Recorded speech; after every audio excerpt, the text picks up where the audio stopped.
Hey, this is Anthony from Havoc Games. I'm going to run through abilities in Havoc, the combat card game, real quick. Havoc has about 3 dozen abilities that come in the combatant cards deck in the full set. Each of the different duel decks have a sprinkling of abilities that are put in them based on the archetype card. What I'm going to do is just highlight a couple and then go through an example from my own character that's about to play. So the ability Sword and Dagger allows a character fighting with both a sword and a dagger to get an extra blade parry, and they can use it once per round. You have the name of the ability, how often the ability can be used, the description of when you're able to play the ability, the effect, and then there are these requirements down here at the bottom. These are for role-playing game purposes. We use them for, free Havoc, and for the TTRPG we're developing. And the pure freeform combat aspect of Havoc, you can ignore them or use them however you see fit. Polearm Expert is a fighter who uses a hafted weapon. So you see down there at the bottom, he requires a polearm that's used two-handed. It can be used once a combat round, and I'll go through how that works in a sec. Bounce Back allows you to recover from a bash, a continuing bash. Fencer is another sword type action. And then Shield Blow and Bloodlust. So some of these abilities, like Bloodlust and Fencer,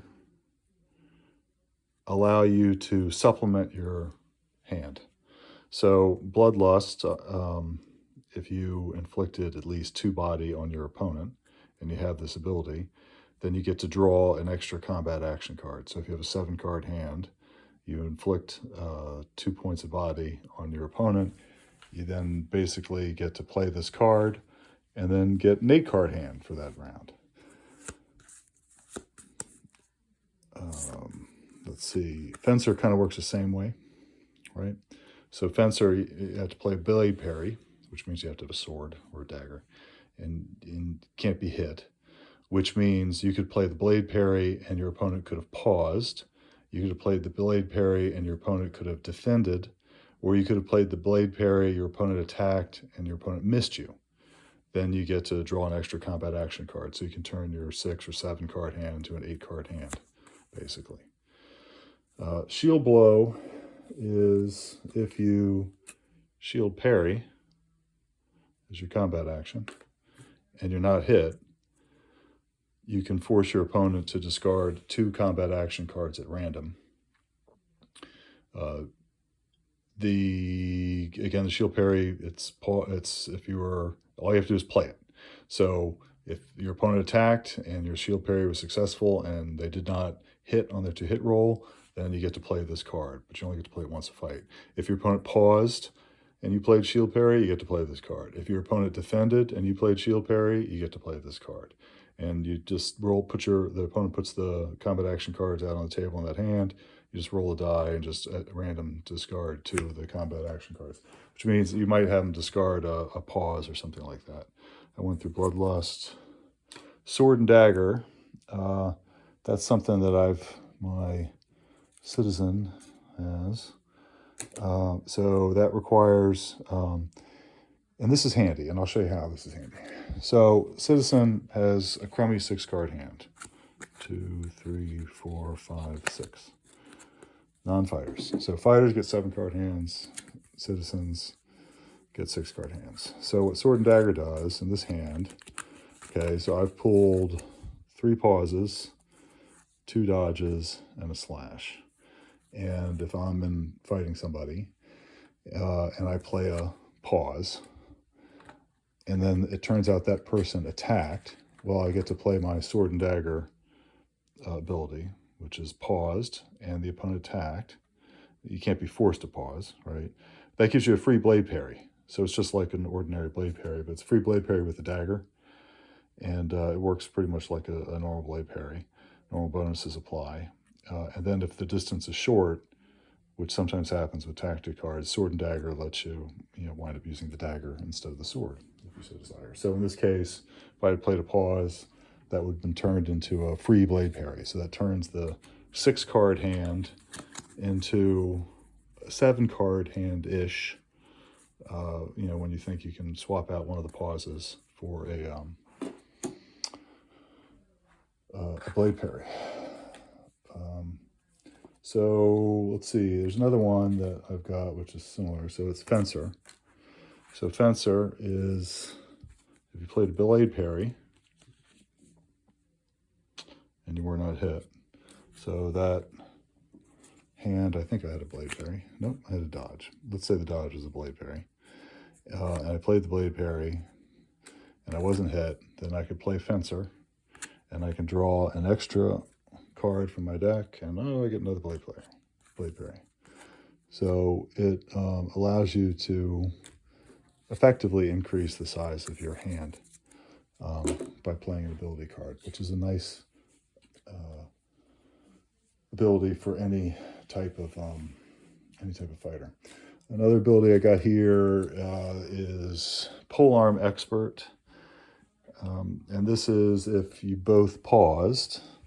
You and your opponent both paused, right? So he paused, I pause, he pauses, and you weren't forced to pause. You get a free smash attack. So the sword and dagger gives you a free blade parry. Polearm Expert gives you a free smash attack with the blunt end of the polearm, and it kind of works like a club.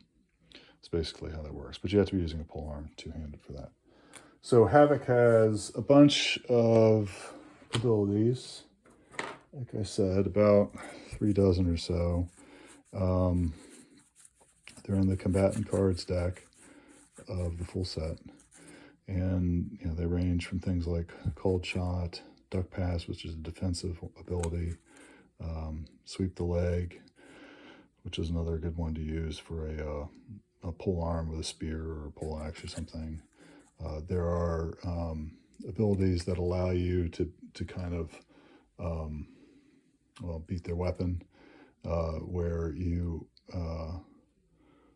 played slash or cut. Your opponent either did a blade parry or a half parry and you missed.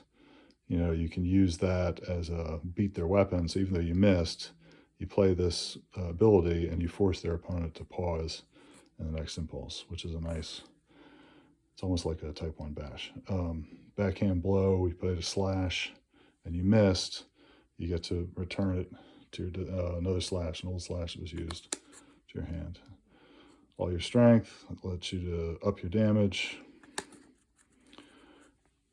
Wait for opening. There are a couple of these, wait for opening, plan ahead, that are kind of mental abilities, in that, we'll just read what it says. So, wait for opening, your opponent attacked and missed. You play this, you can play it once per fight, and then you get +2 to hit on your next attack. The next attack doesn't have to be immediately after your opponent attacked and missed.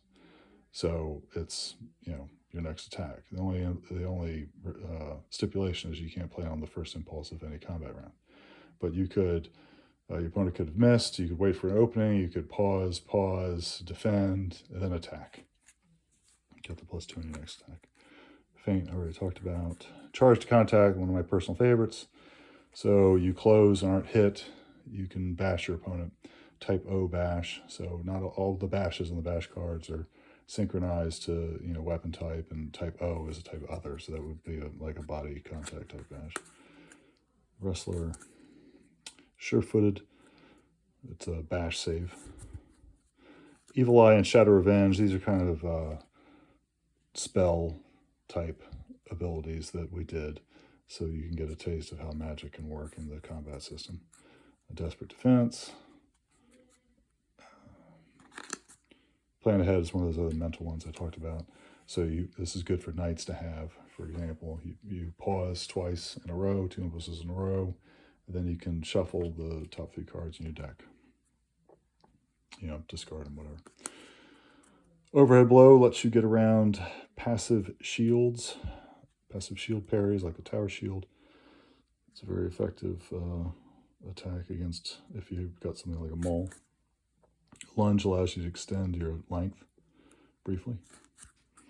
Entanglement that's if you're using, you know, the Retiarius Gladiator has this. If you're using a net or a cloak, or you could have a rope or a whip or something like that. It's just you have this other sort of weapon that you can use to wind up bashing your opponent. And so this has a little roll system here, and the requirements are set up. You know, you couldn't have attacked, so you could have defended or paused, and you weren't hit, and then you can use your net or cloak, whatever, brawler. Anyway, you get the point. So this is a quick thing on abilities. So there are about 3 dozen of them, and each of the dual decks comes with a couple of the abilities too. Hope you find this helpful. Thanks a lot. Bye.